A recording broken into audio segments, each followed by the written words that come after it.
પોલીસને પ્રાથમિક દ્રષ્ટિએ એવું જણાયું કે આમાં ઘણું બધું ખોટું થયું છે.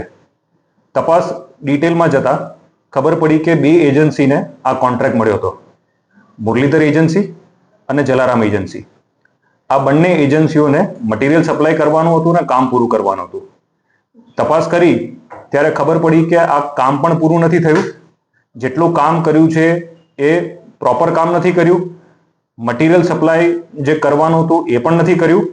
અને જે 60-40 નો ratio material supply is to labour એ પણ મેન્ટેન નથી કર્યો. તેમ છતાં 56 ગામોમાં ખોટા બિલો રજૂ કરી અને સરકારી નાણાંની ઉચાપત કરી છે. ખોટા જોબ કાર્ડ બનાવવામાં આવ્યા છે.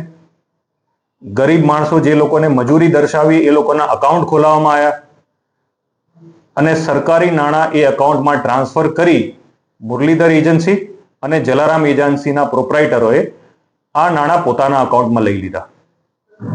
આ આખી તપાસ પ્રાથમિક રીતે 11 ગામોથી શરૂ થઈ અને હાલ પણ ભરૂચ જિલ્લાના 3 તાલુકામાં આ કામો જે નથી કરવામાં આવ્યા અથવા અધૂરા કામો કરવામાં આવ્યા છે તેની